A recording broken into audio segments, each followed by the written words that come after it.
नाही, मी तेच सांगते की ही सगळी जर क्रोनॉलॉजी जर बघितली तर दादा गटाचे आणि शिंदे गटाचेच लोक गोत्यात येताना दिसत आहेत. आणि ते गोत्यात येताना भाजपा कुठेतरी आपला लगेचच हात झटकून मोकळी होतीये का? कदाचित निकालाचा अंदाज आल्यामुळे आणि भाजपाच्या हे लक्षात आलंय की जर हे असेच आपल्या सोबत राहिले तर विधानसभेलाही फटका बसू शकतो. त्यामुळे आत्ताच आपण यांच्यापासून वेगळं झालं पाहिजे, यासाठीची ही नांदी आहे का की शिंदे आणि दादा गट या दोघांच्या पासून भाजपाला एक फारकत हवी आहे म्हणून चाललंय का? असू शकतो. भाजप जवळ कोणाला घेणार? दुसरा पर्याय काय बघ? त्यांनी कोणाला जवळ घ्यायचं आणि कोणाला नाही घ्यायचं ते त्यांचं त्यांना लखलाभ. आम्ही कोणाला करायचं की नाही करायचं, नाही, तुमचा जो काही गर्भित अर्थाने जो प्रश्न आहे त्याचं मी थेट उत्तर तुम्हाला देते. जर तुम्हाला कुणाला असं वाटत असेल की अमित शहा जे दार किलकिल करून बघताहेत, काही दार थोठवण्याचा प्रयत्न होतोय, तर नाही. लोकसभा 2024चं मॅन्डेट जे माझ्या आकलनाप्रमाणे लोकांनी दिलेलं आहे आणि ते मॅन्डेट जे 4 जूनला जाहीर होणार आहे ते फोडाफोडीच्या राजकारणाने त्रस्त होऊन दिलेलं मॅन्डेट आहे. त्यामुळे आता पुन्हा त्या सगळ्या भानगडीत जाणे म्हणजे लोकांच्या मताचा अव्हेर करणं असेल. आणि सन्माननीय पक्षप्रमुख आणि शिवसेना उद्धव बाळासाहेब ठाकरे पक्ष त्या मॅन्डेटचा अव्हेर करणार नाही. त्या मॅन्डेटचा पूर्ण मान राखला जाईल आणि फोडाफोडीचं राजकारण करणाऱ्या कुठल्याही अशी संस्कृती जपणाऱ्या देवेंद्र प्रवृत्तीला, मी देवेंद्र व्यक्ती म्हणत नाहीये, देवेंद्र नावाच्या या प्रवृत्तीला आमचा पक्ष कसलेही खतपाणी घालणार नाही. आणि कितीही दार किलकिल केलं तरी दार उघडलं सुद्धा जाणार नाही. मी तर 4 जून नंतर बोलेनच ना, बोलेन मी 4 जून नंतर. मी सांगते पुन्हा की मला आत्ता जर मी बोलले ना, मी आत्ता बोलले तर मला असं वाटतंय की सगळ्या लोकांचं लक्ष हे निवडणुकांकडे आहे, निकालाकडे आहे. आत्ता निकालासाठी म्हणून पोलीस यंत्रणा आणि एकूण कायदा व्यवस्था त्यासाठी सज्ज होत आहे. अवघ्या 3 दिवसावर निकाल आहे.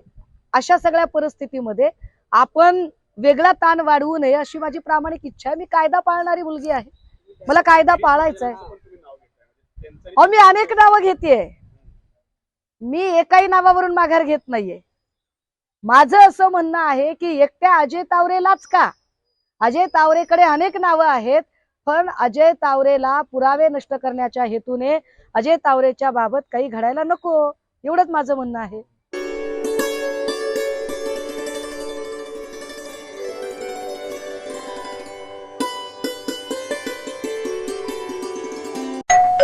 अहो उठा ना, ऑफिसला नाही का जायचं? अगं मला आज फ्रेशच वाटत नाही, काही करायची इच्छाच नाही. अहो मग तुम्ही आजपासूनच न्यू युनायटेड फार्मसीचे गुड मॉर्निंग चूर्ण घेणं सुरू करा. अपचन, मलावरोध, बद्धकोष्ठ, आम्लपित्त आणि पोटाच्या तक्रारींवर खात्रीशीर आयुर्वेदिक उपाय. गुड मॉर्निंग चूर्ण. 35 वर्षांपासून सगळ्यांच्या पसंतीचे गुड मॉर्निंग चूर्ण औषधांच्या प्रत्येक दुकानात मिळते.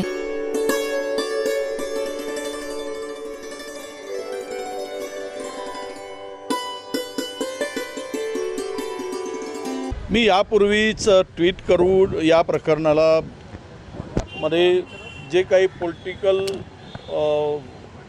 याला सपोर्ट होता या सगळ्या प्रकरणामध्ये ते मी पूर्वी मांडलेलं आहे. मुळात ही घटना झाल्यानंतर आमचे आमदार रवींद्रजी धंगेकर यांनी या विषयाच्या खोलीपर्यंत जाण्याचा प्रयत्न केला आणि ते मांडण्याचा प्रयत्न केला.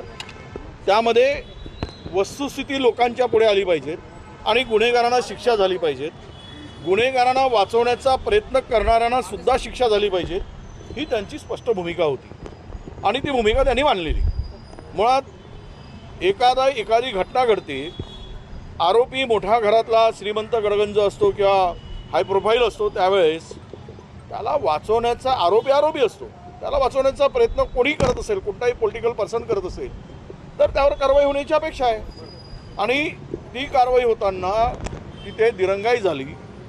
त्या घटनेमागे प्रचंड राजकीय दबाव होता, हे आमच्या येथील लोकप्रतिनिधींनी सांगितलेलं आहे आणि त्याचे पुरावे पण आहेत. तुम्ही घटना 2-2:30 वाजता घडते आणि 11 वाजतापर्यंत पोलीस सुस्तपणे या घटनेकडे बघत असतो किंवा त्यात गुन्ह्याची नोंद होत नाही. पहिला FIR फाडला जातो, ब्लड टेस्ट घेण्यामध्ये रक्ताचे नमुने घेतले जातात, ते बदलले जातात आणि ज्यावेळेस पहिल्यांदा आरोपीला प्रोड्यूस केलं जातं कोर्टाच्या पुढे, त्यावेळेस ना तो त्याच्यावर जी कलमं लावली त्याला कुठलाही आधार नव्हता. कारण आधार यासाठी नव्हता की त्याचे ब्लड टेस्ट घेतले नव्हते, त्याचे रिपोर्ट्स नव्हते.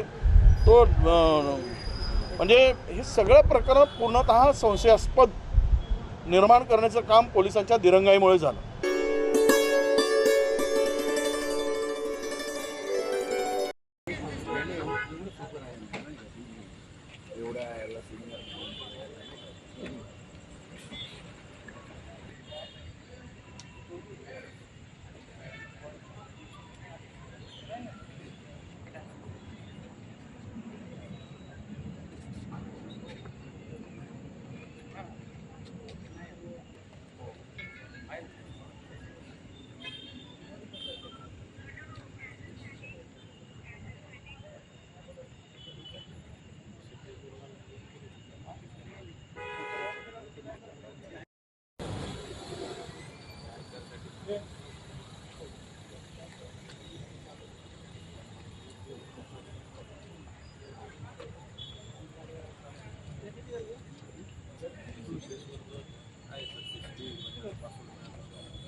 काय झालं?